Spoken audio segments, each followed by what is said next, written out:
Hello friends, मैं निधि स्वागत करती हूँ आपका फ्री ऑनलाइन कोचिंग और बबुआ स्टडी सेंटर। और हम लोग यहाँ पे प्रीवियस ईयर के क्वेश्चंस को सॉल्व कर रहे हैं, जिसमें आज का हमारा टॉपिक है महाजनपद काल। और महाजनपद काल से यहाँ पे बहुत सारे प्रीवियस ईयर के क्वेश्चंस हैं और जो कि एग्ज़ाम्स के पॉइंट ऑफ व्यू से काफ़ी इम्पॉर्टेंट हो जाते हैं।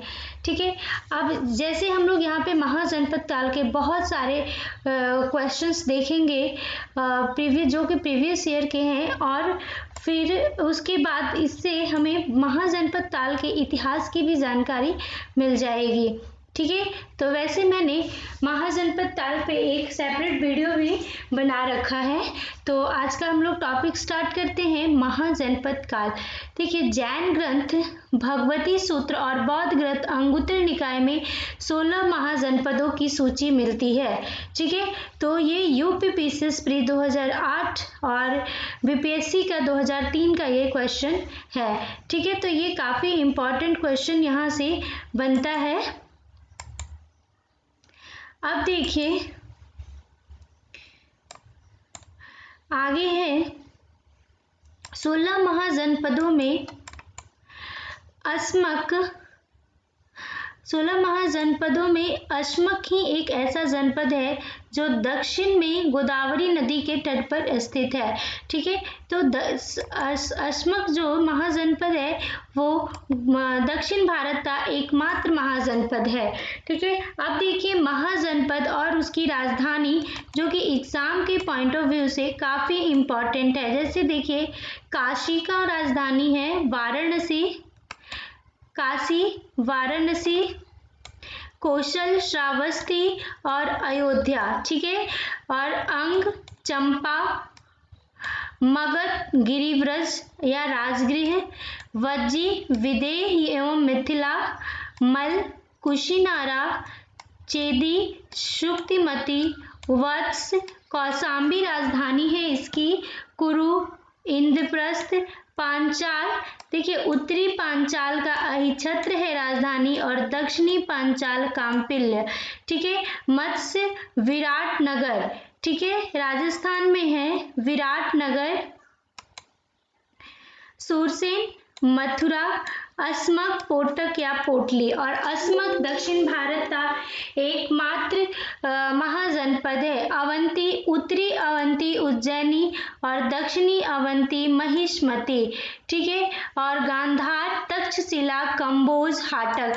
और भारत के बाहर ये दो महाजनपद मिलते हैं। ठीक है, जो अस्मक है वो दक्षिण भारत का एकमात्र महाजनपद है, और गांधार और कम्बोज है जो वो भारत के बाहर मिलने वाले महाजनपद हैं।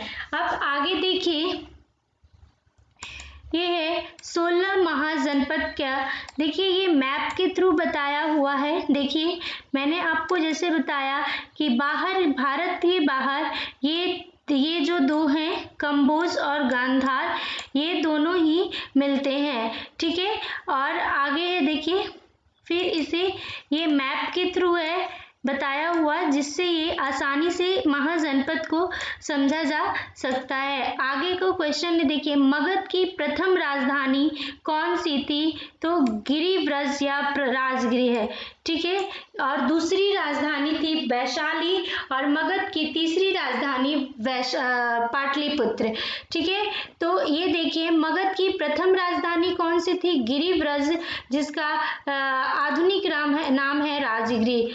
ठीक है, और ये बीपीएससी प्री का क्वेश्चन।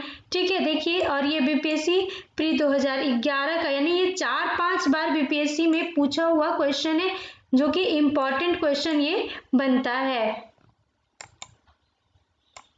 अब आगे देखिए, किस शासक द्वारा सर्वप्रथम पाटलिपुत्र का राजधानी के रूप में चयन किया गया था? तो जैसा कि मैंने बताया कि तीसरे राजधानी के रूप में मगध का पाटलिपुत्र को चुना गया था, जो कि उदयन के द्वारा बनाया गया था। ठीक है, 16 महाजनपदों की सूची उपलब्ध है। किसमें उपलब्ध है? अंगुत्तर निकाय में। अंगुत्तर निकाय में 16 महाजनपदों का वर्णन मिलता है। मगध का कौन सा राजा सिकंदर महान का समकालीन था?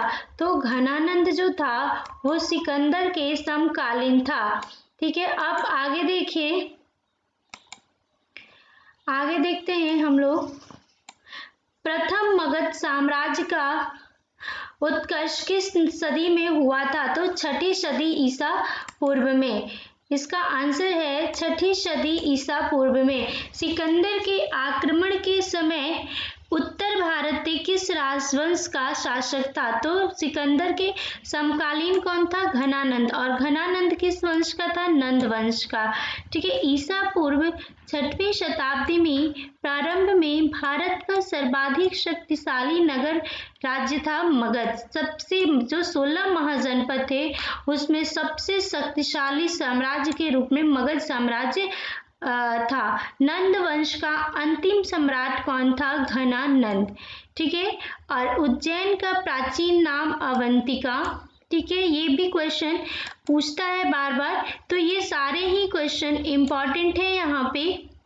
अब देखिए, नंद वंश का संस्थापक महापद्मनंद।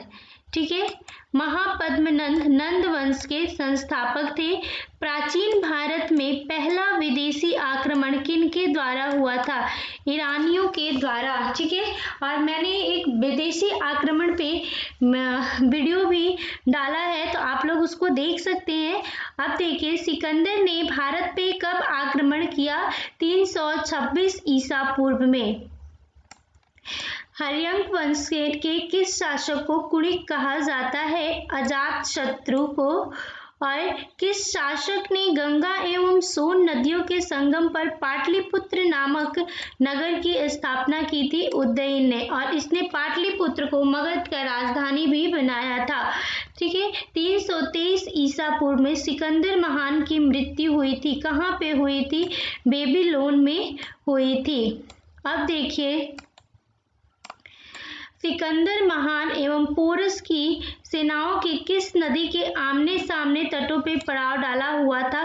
झेलम। ठीक है, और ये इम्पॉर्टेंट क्वेश्चन है, यहाँ पे ये मेंशन नहीं किया हुआ है, बट ये काफी इम्पॉर्टेंट क्वेश्चन है।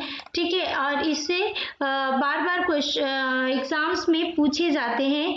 किस प्रकार का मृदभांड या पॉटरी भारत में द्वितीय नगरीकरण शहरीकरण का प्रारंभ का प्रतीक माना गया है? उत्तरी काले पॉलिशदार बर्तन। ठीक है, उत्तरी NBPW northern black painted ware.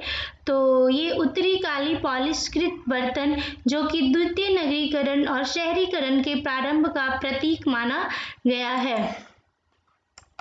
आगे देखिए, भारत में सिक्कों मुद्रा का प्रचलन कब हुआ था? तो ये इसका है 600 ईसा पूर्व। ठीक है, इस फिर अभिलेखीय साक्ष्य से प्रकट होता है कि नंद राजा के आदेश से एक नहर खोदी गई थी। कब खोदी गई थी? ये कहाँ पे खोदी गई थी? कलिंग में। ठीक है, इसका आंसर है कलिंग में। अब आगे है, पहला ईरानी शासक जिसने भारत के कुछ भूभाग पर अपने अधीन किया था? डेरियस ने।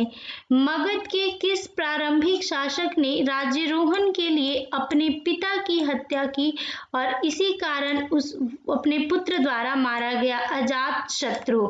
ठीक है, विश्व का पहला गणतंत्र वैशाली किसके द्वारा स्थापित किया गया था? लिच्छवियों के द्वारा। ठीक है, तो ये सारे ही यहाँ से इम्पॉर्टेंट क्वेश्चंस बनते हैं।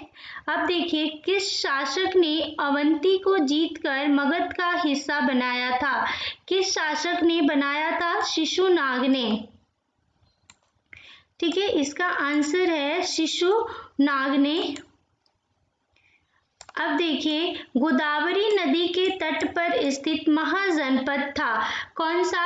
गोदावरी नदी दक्षिण भारत की नदी है और दक्षिण भारत में एकमात्र महाजनपद है अस्मक या अश्मक। ठीक है, और ये देखिए ये RAS RTS प्री 2008 का पूछा हुआ क्वेश्चन है, तो ये काफी इम्पोर्टेंट क्वेश्चन है। ठीक है, चंपा किस महाजनपद की राजधानी थी? तो ये अंग की राजधानी थी। ठीक है, ये अब वर्तमान में भागलपुर वाला क्षेत्र है। तो चंपा किस महाजनपद की राजधानी थी?